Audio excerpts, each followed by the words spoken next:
Presenta Familia Acompañantes, el servicio de acompañantes de la Asociación Española.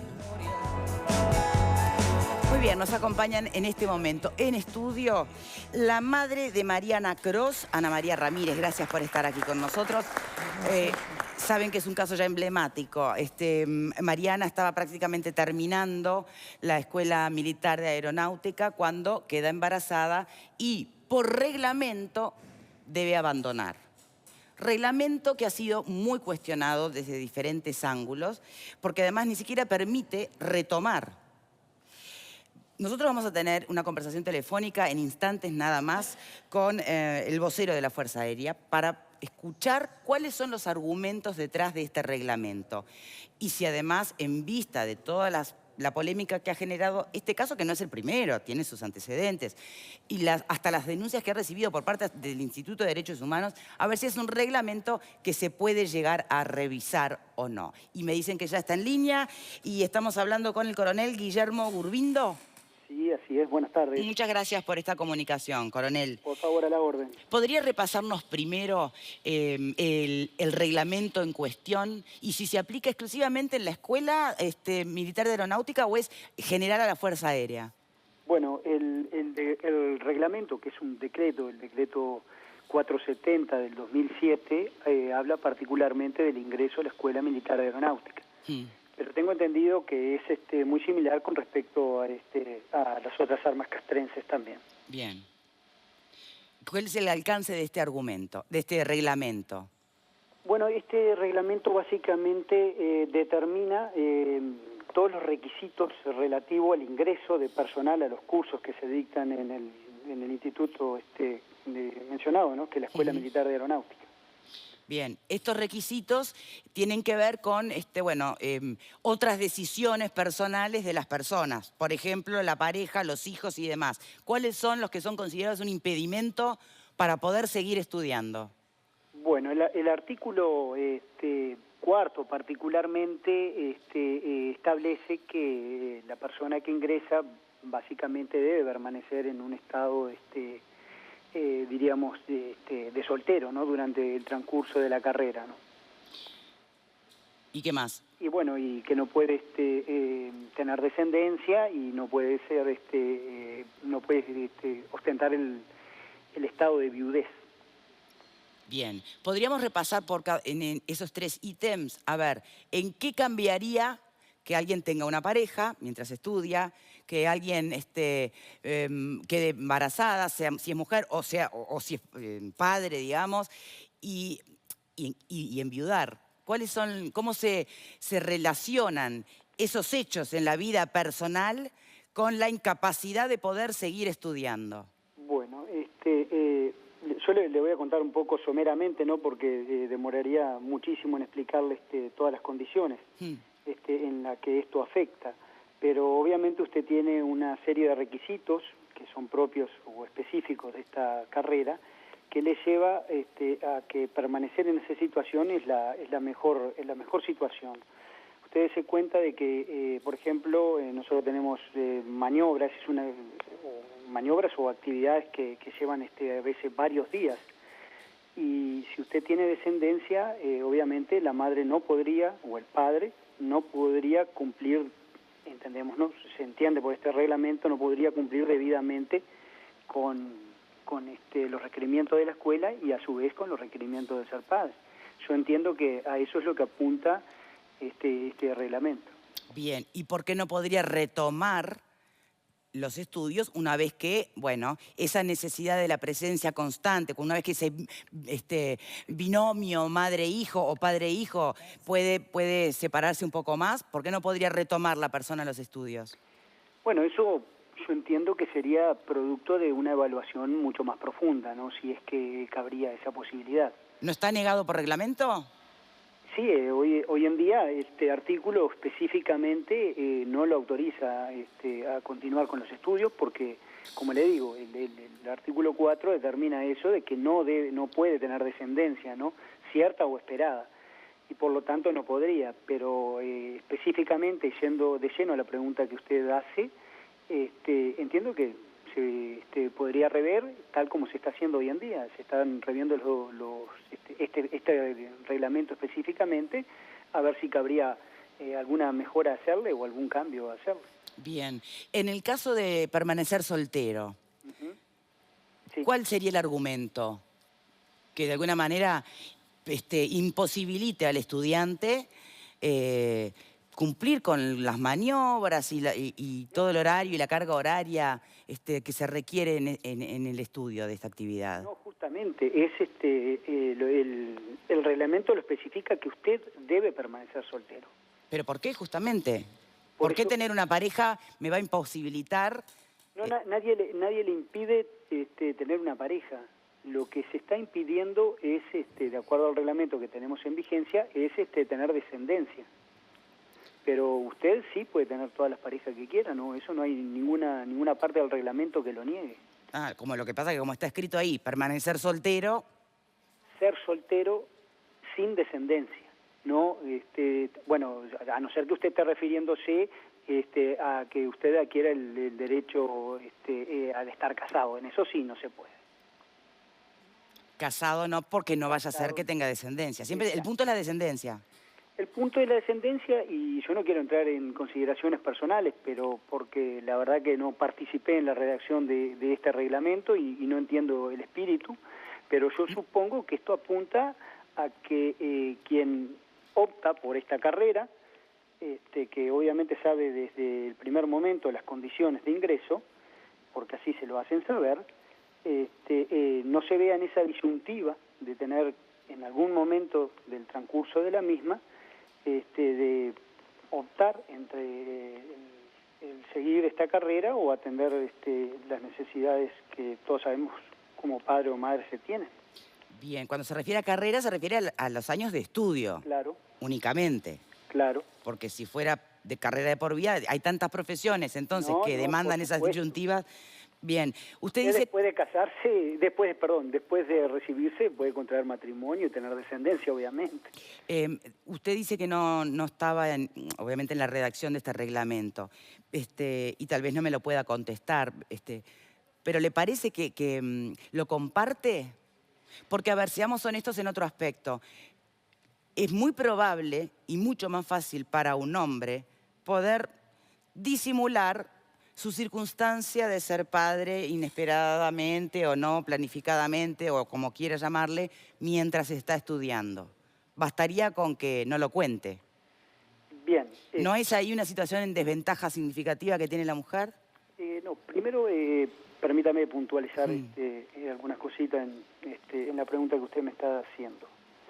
Obviamente, primero que oficial de la Fuerza Aérea soy persona y tengo mi opinión formada. Sí.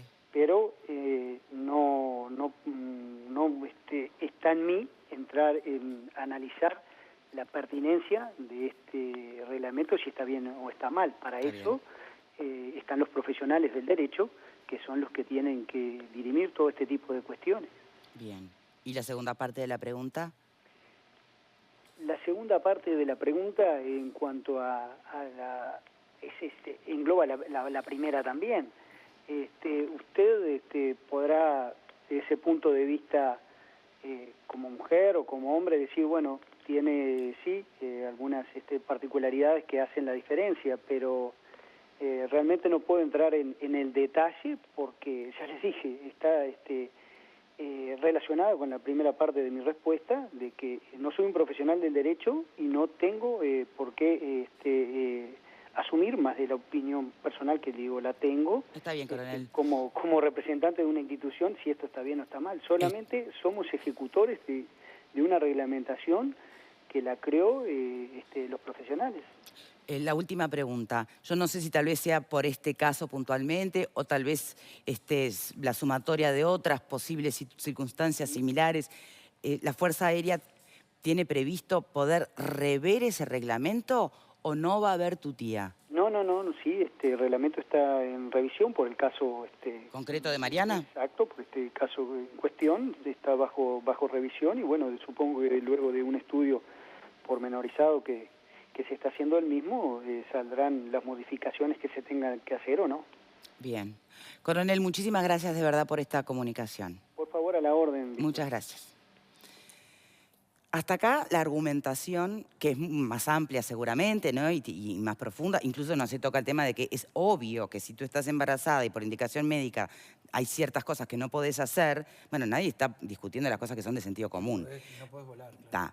O sí, no sé, pero depende de la situación, hay muchas situaciones, ¿no? La argumentación quedó sin argumentos. Pero a ver, el hecho es que si pasás raya, hay una pregunta que salta a la vista y es ¿por qué no? A ver, no, podés agarrarte de muchas otras cosas, desde lo que plantea la Institución de Derechos Humanos, desde lo que plantea la colisión con una ley de educación que justamente obliga prácticamente a que tengas que seguir estudiando y que no se te cercene la oportunidad y tu desarrollo, ¿no? Y siglo XXI, muchas cosas que uno podría tomar en consideración para decir que esto parece como arcaico. Y en otras habrá que entender que tiene lógica. Pero es una buena noticia que esté hoy en revisión este reglamento, ¿verdad? Porque hasta hace poquito parecías que luchabas contra molinos de viento. Sí, es cierto. Es una buena noticia. Ya la institución de derechos humanos había entendido que se tiene que revisar. Pero digo, Victoria, que va más allá de todo esto, porque en realidad el reglamento ya desapareció hace mucho. Quieren insistir en aplicarlo cuando en realidad leyes posteriores lo han dejado sin efecto, convenciones que reconocen la no discriminación de la mujer, pero convenciones no una, podíamos citar una cantidad.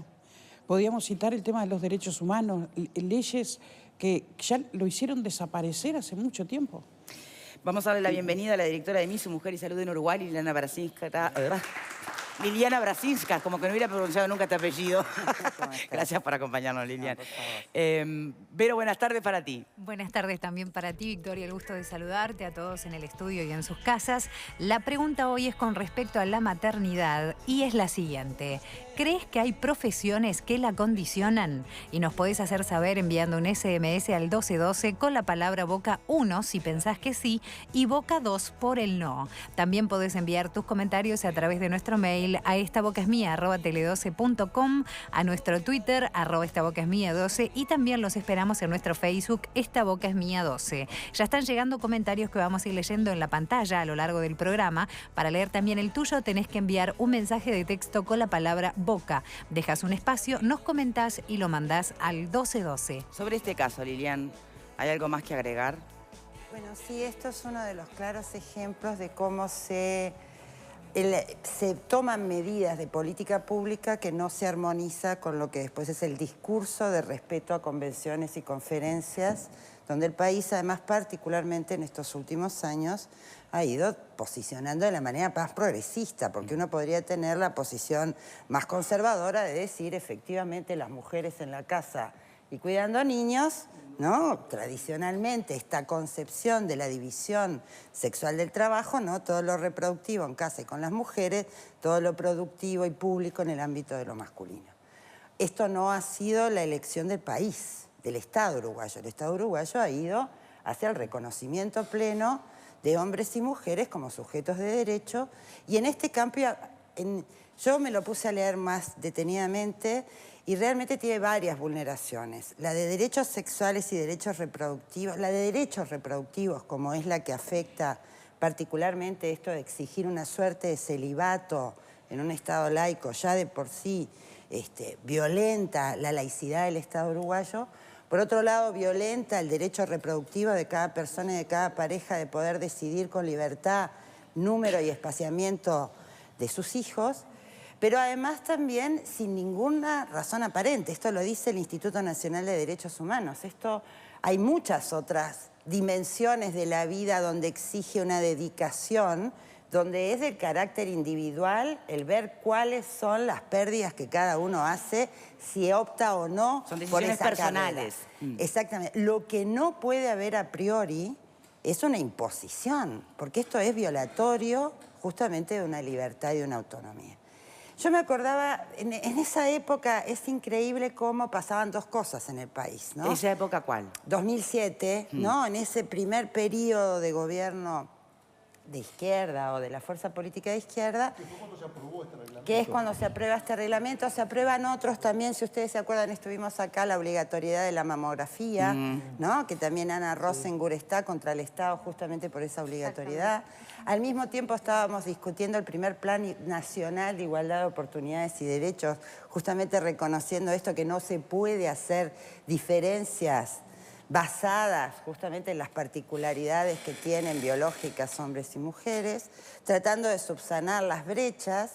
Y justamente al mismo tiempo que vamos transitando en el discurso político por esta tendencia, al mismo tiempo vemos una cantidad de decisiones que aparecen porque hay un ejercicio ciudadano muy loable, como es el caso de enfrentarte a una medida autoritaria e irracional y cuestionarla, que es lo que hace Mariana y su familia, ¿no? Entonces ahí es que nos saltan estas incoherencias. En este caso me parece que es obvio, lo que hay que hacer es derogar el decreto, es un decreto ministerial, o sea, se deroga también por voluntad del Ejecutivo, no amerita un cambio de ley, no amerita una medida jurídica, es una voluntad política, esto se puede derogar rápidamente. Tiene otros problemas el decreto, exige como máximo, la cantidad máxima de mujeres que pueden haber en cada turno son 20%, no es el mínimo, es el máximo. Y uno dice, ¿cómo que le pone un tope cuando en realidad todas las medidas de acción afirmativa han sido para justamente facilitar ese dato el no lo tenía acceso? tampoco. Muy fuerte. ¿Qué opinan? No, o sea, en ese sentido, el tema de la obligatoriedad del test de VIH, y lo más insólito es la modificación del decreto. El decreto tiene una modificación en el 2009 que elimina el artículo de problemas de salud mental que hablaba sobre la identidad sexual. O sea, hay una cuestión en que le prohíbe a la academia discriminar a homosexuales. Pero el resto no se toca, no se revisa. Es estas cuestiones que me parece que justamente hay que arreglar. A ver, panel, ¿qué opinan? El último detalle, si me perdonas. En ese momento todavía Uruguay no tenía una ley que reconocía derechos sexuales y reproductivos como derechos humanos. La promulga al año siguiente, en el 2008, es la famosa ley del veto a los capítulos de aborto. Pero esa ley reconoce que el Estado debe promover, respetar y garantizar los derechos sexuales y derechos reproductivos como los reconoce como parte de los derechos humanos. Entonces, sí, esas contradicciones que quedan así flagrantes. Esas contradicciones son las que cuando aparecen hay que modificarlas. ¿Qué no hay opinan debate, aquí? me Hay parece, una ¿no? pequeña confusión y me gustaría recordarla. La Fuerza Aérea existe mucho antes del 2007 y ese decreto es bastante anterior. Es de cuando la Fuerza Aérea solo era para ingreso masculino. Y estaba prohibido que los alumnos, los cadetes, tuvieran que sus novias se embarazaran. De hecho, si la novia del cadete se embarazara, era baja automática para el hombre. Con lo cual yo no veo la discriminación por ahí. Uno sabía que si estaba en pareja con un cadete de la Fuerza Aérea, yo fui una de esas novias, sabía que no podía tener hijos. ¿Por qué? Porque el grado de dedicación que se les pedía le impedía al alumno, en aquel momento hombre, que tuviera descendencia o que se casara. Simplemente porque era un tema de compromiso, porque aparte cuando se recibían los mandaban a Durazno, un montón de cosas más que el coronel no las contó. Entonces, no creo que sea una discriminación contra la mujer. No es género, no es cuestión de género. No es un tema de esto. género.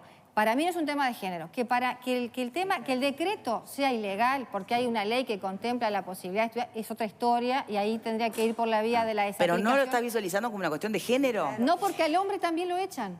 Si el hombre, si se entera la unidad... Sí se entera, pero... Se constata, Está bueno, ahí pero se sí. constituye la discriminación. Pero a ver, eso no es un tema de género. Ese es el momento de la discriminación. Yo creo que no. ¿Vos también pensás que no? No, con la explicación de ella claramente no es. ¿No es para vos? A ver, Sí, Virginia. claro que sí es una cuestión de género y se convierte y lo estamos evidenciando en este hecho. Y la protección que venimos teniendo de derechos hacia las mujeres justamente para garantizar que este nivel de vulneración de sus derechos no se dé, es realmente triste que esto siga pasando y es bueno que se denuncie. Y una cosa quiero decir, solamente puede dejar de hacer una tarea una mujer que está embarazada si pone en riesgo la salud de la madre o del feto en ese momento y puede recuperar después las tareas luego. Y otra cosa que quiero decir, esta situación y este problema con las Fuerzas Armadas no es el único caso, no solo cuando la formación, sino que en la Comisión de Género del Parlamento hay varios casos de mujeres que han quedado embarazadas mientras estaban realizando su tarea en las Fuerzas Armadas y que han sido presionadas a tal punto que se han visto obligadas a renunciar, y eso hay denuncias y hay registros y hay actas en la Cámara de Género. Esa es otra situación. Esta es una situación generalizada. Es otra situación. ¿Por qué es otra situación? Es otra situación. Cuando las Fuerzas Armadas no eran mixtas, sabido era que si el cadete tenía una novia embarazada, se iba. Y se tenía que ir a baja igual automática y no podía volver a retomar, porque una vez que te sacan, tú no podés retomar el estudio. Así, ponele, naciera el chico, el padre dijera, bueno, mi hijo nació, puedo volver, se supone que no estoy más. No lo volvían a tomar. ¿Por qué? ¿Cuál es la argumentación? Porque la argumentación era, no es que yo la comparta, te digo cómo funcionaba y por eso digo que no es la discriminación.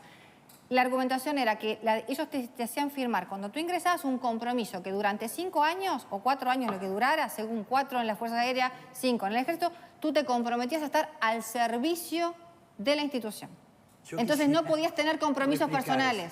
Era todo lo que te pedían. Yo quisiera replicar un poco esa posición. Me parece que este decreto no tiene fundamento ninguno. O sea, no hay ningún fundamento que permita a ninguna institución del Estado, a ninguna empresa pública, a ninguna empresa privada, decidir sobre si una persona puede tener pareja o puede tener descendencia. Es absolutamente absurdo. Lo único que yo puedo llegar a entender es que me digan que una mujer que se encuentra en estado de gravidez no puede someterse a X cantidad de horas de vuelo o un montón de cosas. Eso se puede entender, pero fuera de eso todo lo demás es absolutamente ridículo. El presidente de la República tiene que tener una dedicación prácticamente absoluta al país y sin embargo le vas a impedir casarse, le vas a impedir tener hijos, le vas a tengo que ir al exterior que no puedo tener hijos. A cualquier persona que quiera. ¿Qué es lo diferente? Es una discusión diferente, porque yo puedo entender y puedo compartir la explicación, pero desde el punto de vista jurídico, en la medida en que el hombre y la mujer son tratados igual, no puede hablarse de discriminación. Se podrá decir que es injusto, se podrá decir que violan los derechos humanos, se puede decir todo. Ahora, que se diga que es una discriminación cuando son tratados igual es un absurdo. No se puede decir que se trata igual ¿Cómo cuando no? lo que Si queda hace es embarazado o es asimilar. padre, queda igual, No lo se mismo. puede decir que se trata igual cuando lo que se hace es asimilar a una condición que vos jamás vas a tener. Padre o no madre, te puede claro, son decir que te distintos, tratan padre o igual madre. cuando te asimilan Y el hombre no a puede una ser lógica madre. masculina que nunca va a pasar. Pero el hombre no puede ser madre, que y haya la una mujer no cosa puede ser padre, preexistente. obvio. No, pero ese es un concepto de igualdad que es realmente muy perverso, porque la igualdad es que las mujeres entonces sean como varones para entrar a la Fuerza Armada. Cosa que por lo tanto cuestiona la igualdad en esos A ver, Lilian, términos. Un Virginia. ejemplo súper claro de esto, que vos me vas a decir, no discrimina. Para entrar a cierto cargo tú tenés que tener tal altura. Claramente, a ciertos cargos en el que fueron cuestionados públicamente, que tenías que tener una altura determinada, las mujeres no llegaban a esa altura. Entonces las mujeres no ingresaban prácticamente a los cargos porque la altura que exigía para tener ese cargo, por una cuestión estética prácticamente, permitía que solo los varones entraran. Vos decís discriminan y en principio te está pidiendo tanto a las mujeres que a los hombres que tengan la misma altura. Ahora, como no se da y las mujeres tenemos menor estatura, de hecho se da una discriminación a la mujer. ¿Te acordás de ese caso del ingreso? Pero también discriminaba a los petizos. Pero es más probable que se acerquen más a la altura indicada a los hombres que las mujeres son por lo general más bajos. Además que A ver, sea señores. persistente una condición, Sí. no la habilita que sea justa. Que vos me digas, esto se aplicó siempre y que a todos los alférez no le permitían tener hijos. Legal y justo son dos cosas distintas. Por eso te legal digo, y justo son dos Acá cosas en realidad lo que hay que ver es si es una discriminación de género u otra cosa. Y déjame explicar el concepto de género, porque el concepto de género no es solo que entren más mujeres, es que también se deben modificar las condiciones que justamente no permiten a cada persona, de acuerdo a sus diferencias, poder desarrollarse como tal. Entonces, no es solo ingresen más mujeres, sino también hay que cambiar las condiciones que vulneran justamente esa diferencia. Y eso es lo que acá pone en cuestión a todas las Fuerzas Armadas, a su lógica autoritaria, a su manera de pensarse como un reducto que no debe respetar derechos humanos. No es un espacio externo a la aplicación de los derechos humanos. Y cuando se va avanzando en el reconocimiento de derechos humanos, claro que pone en cuestión a toda la manera de organizarse que sea discriminatoria o vulneratoria de esos derechos. Para mí no hay cuestión al respecto. Tenemos que hacer una pausa, si me permiten. Una pausita y enseguida volvemos. al margen de la discusión puntual sobre este caso concreto, si hay discriminación de género o no, hay profesiones que, ¿cómo era la pregunta? Si hay profesiones que la maternidad te condiciona. Durante los ¿Sí 9 meses, o no? Separar los 9 meses con el resto de la vida. Y además, otra pregunta, también en el área de las decisiones personales puede haber elecciones que sean justamente eso, personales. Lo dejo planteado. Pausa y ya venimos.